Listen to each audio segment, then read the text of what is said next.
हरियाणा में भी थी। सोनिया गांधी और राहुल गांधी से ईडी के द्वारा पूछताछ की गई। पूरे देश और प्रदेश के अंदर कांग्रेस कार्यकर्ताओं ने एकजुट होकर के सरकार के खिलाफ पुतला फूंका और विरोध किया गया। और एक बयान के अंदर प्रदेश के उप मुख्यमंत्री दुष्यंत चौटाला ने एक बयान दिया है, जिसमें कहा गया है कि इशारा में, हालांकि नाम नहीं लिया, लेकिन इशारा जो प्रदेश के पूर्व मुख्यमंत्री भूपेंद्र सिंह हुड्डा है उनकी तरफ से किया गया है कि क्या सोनिया गांधी और राहुल गांधी के बाद में अब ईडी के द्वारा भूपेंद्र सिंह हुड्डा से पूछताछ की जा सकती है। सुनिए दुष्यंत चौटाला का यह बयान। जो पार्टी सीबीआई और ईडी को निष्पक्ष एजेंसी कहती थी आज से 7-8 साल पहले, आज वो इसको सरकार की बेधी एजेंसी कहने लगी। और इन्वेस्टिगेशन में कोई अरेस्ट ही नहीं हुआ अभी तक, तो सिर्फ पूछताछ चल रही है। उसके विरुद्ध भी सारे अपने चीफ मिनिस्टर, एमपी, एमएलए को दिल्ली बैठा रखा है।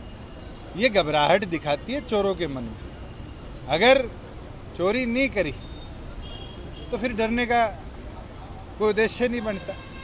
मगर अभी तो 2 बुलाए हैं, मेन चोर तो बाहर है। और थोड़े दिन रुक जाओ, इस पूरे मामले का एसोसिएट जनरल लिमिटेड का जो मास्टरमाइंड है उसको जिस दिन बुलाएंगे तो आपको असर हरियाणा में भी दिखेगा। हमारे साथ मौजूद हैं कांग्रेस से इसराना से विधायक बलबीर वाल्मीकि। विधायक जी, उप मुख्यमंत्री दुष्यंत चौटाला ने एक बयान जारी किया, हालांकि नाम भूपेंद्र सिंह हुड्डा का नहीं लिया, लेकिन इशारा उन्हीं की तरफ से था।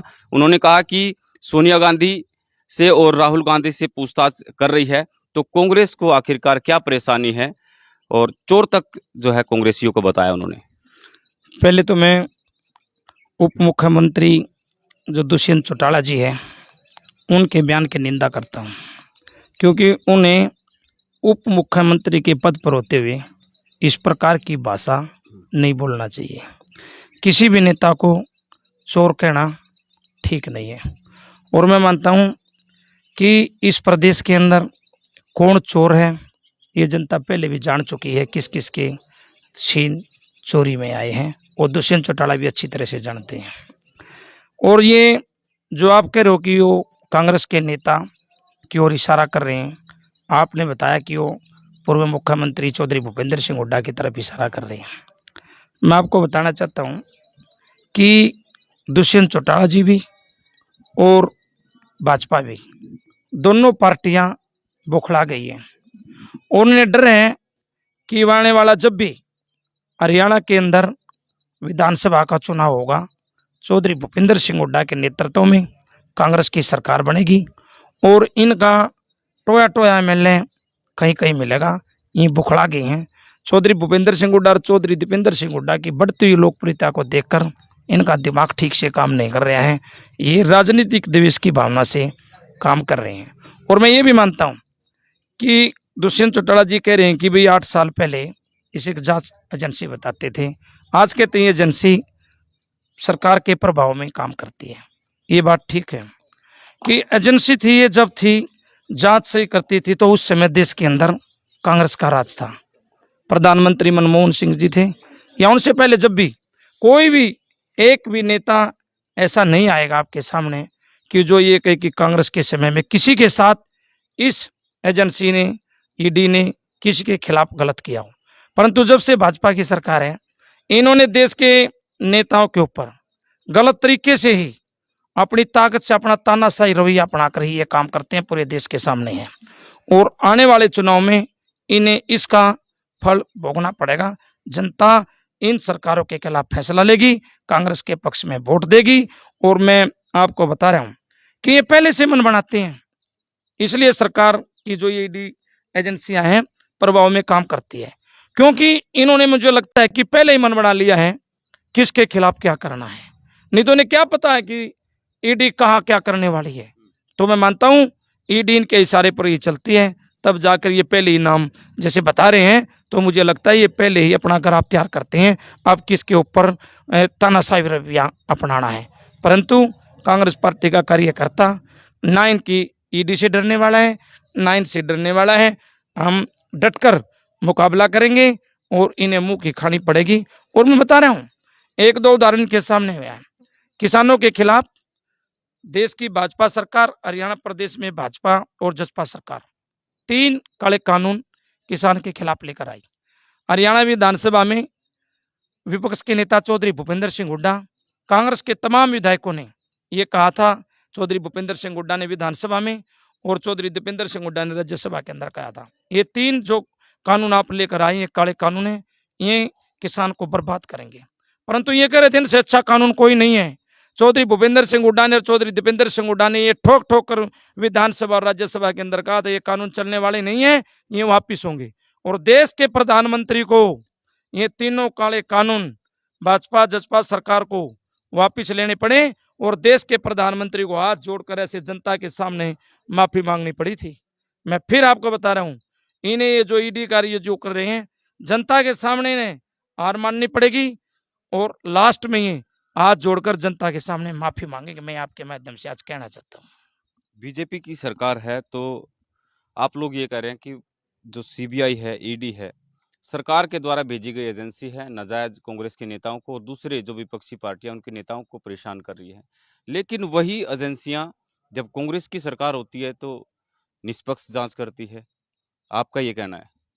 मेरा ये कहना है, मैं कह रहा हूं अभी भी, कि जब कांग्रेस की सरकार थी तब किसी के साथ गलत नहीं हुआ। कोई भी नेता बताएं भाई कांग्रेस पार्टी की जो सरकार थी किसी दूसरी पार्टी के नेता के साथ ईडी ने क्या गलत किया, कोई भी बता दे।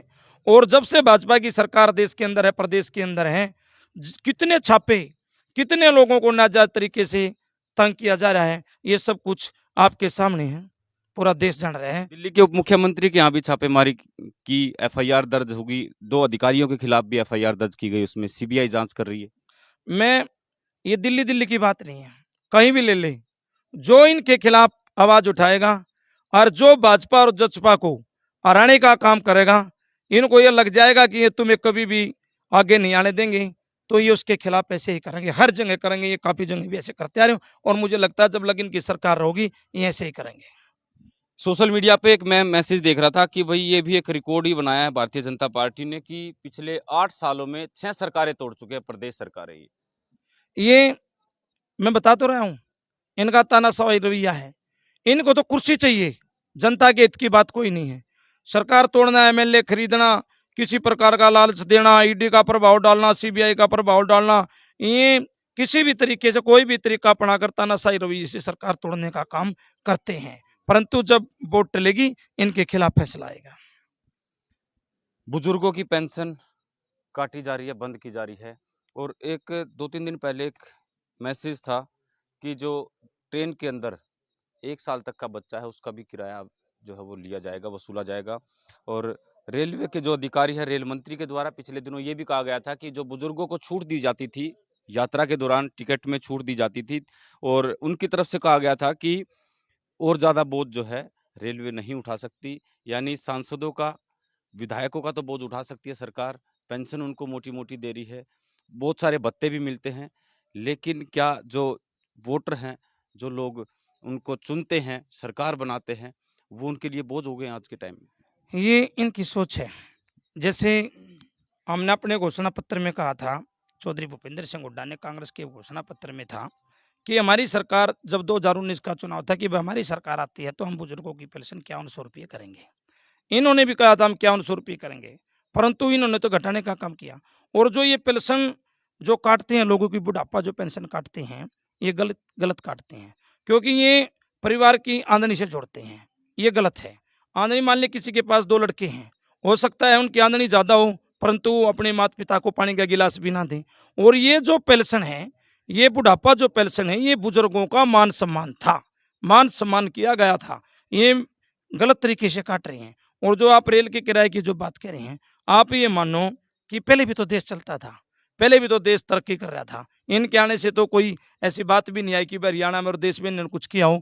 जब भी देश चल रहा था और किसी भी बच्चे का किराया नहीं था, तो आज ये लगा रहे हैं, तो ये मेरा मानना है गलत लगा रहे हैं। इन्होंने, आप देखो देश में क्या चीज छोड़ दी, जो भी कुछ मेन चीजें थी सारी बेचने का काम भाजपा ने किया है। ये तो 70 साल में कांग्रेस ने जो विकास कराया, देखो हवाई जहाज कांग्रेस ने चलाए, एयरपोर्ट कांग्रेस ने बनाए, रेलवे कांग्रेस ने चालू की, सारा ही कुछ तो देश के अंदर खेल की जो नीति है चौधरी भूपेंद्र सिंह हुड्डा ने, आप हरियाणा के अंदर देखो भाई, ओलंपिक में जो पद पाएगा वही नौकरी पर उसको पद दिया जाएगा। सब जो गोल्ड मेडल लेकर आए सबको, डीएसपी या जिस लेवल का भी गोल्ड मेडल लेकर आए सबको नौकरी दी। इन्हें तो कुछ भी ऐसा नहीं कर रहे हैं। मुझे याद है जो राई के अंदर जो प्रोग्राम किया था, CWG कॉमनवेल्थ जो गेम थे उसके अंदर ओडी गाड़ियां और करोड़ों रुपए जो है सम्मानित किया गया था जितने भी खिलाड़ी, सभी लोगों को। पर आजकल कई खिलाड़ी हैं जो ट्वीट करते हैं कि भाई उनको वो सम्मान नहीं मिल पा रहा जो कांग्रेस के वक्त में मिलता था। कांग्रेस के समय में जब चौधरी भूपेंद्र सिंह हुड्डा की सरकार थी, खिलाड़ियों का पूरा मान सम्मान था, आम आदमी का भी पूरा मान सम्मान था। हरियाणा प्रदेश देश में 1 नंबर विकास पर था।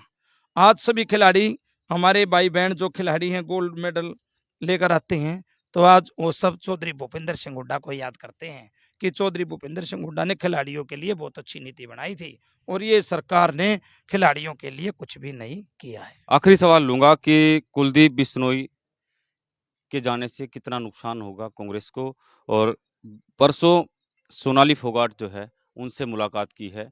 अब मुलाकात तो कर चुके हैं, लेकिन जब टिकट का बंटवारा होगा तो शायद आपस में उनका मतभेद भी होगा, क्योंकि टिकट एक को ही मिलनी है। सोनाली फोगाट जब अपने बयान दे रही थी कि भाई मेरे से अलावा कोई भी यहाँ से टिकट लेकर आएगा मैं उसके खिलाफ प्रचार करूंगी, वो उनका अपना मामला है, मैं इस विषय पर नहीं जानता सोनाली फोगाट क्या करेगी।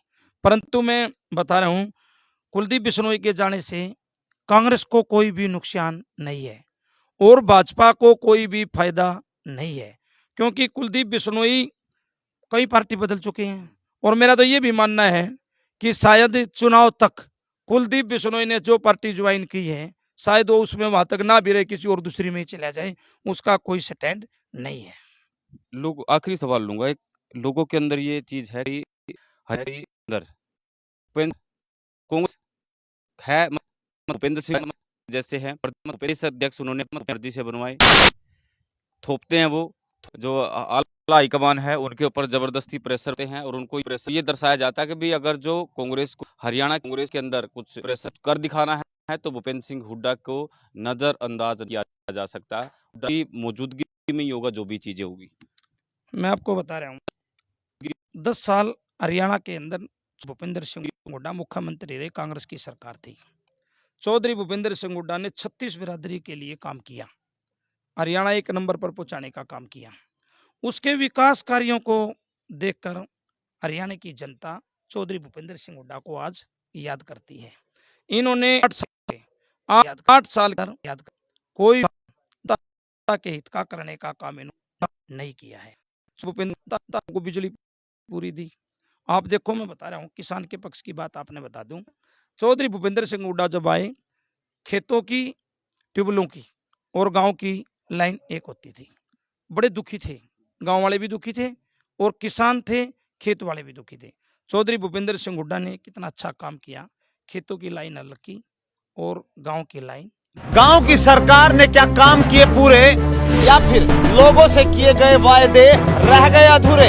या सरकार की योजनाएं गांव में हो रही हैं पूरी, या फिर ग्राम पंचायत के कार्य रह गए हैं अधूरे? गांव के विकास की, पंचायत के कार्यों की और गांव के इतिहास के सभी सवालों के जवाब लेंगे हम, जवाब देंगे सरपंच साहब। जल्द आ रहा है सिटी तहलका का खास कार्यक्रम, सुनाओ सरपंच साहब। मगर अभी तो 2 बुलाए हैं, मेन चोर तो बाहर है, उसको जिस दिन बुलाएंगे तो आपको असर हरियाणा में भी दिखेगा। सोनिया गांधी और राहुल गांधी से ईडी के द्वारा पूछ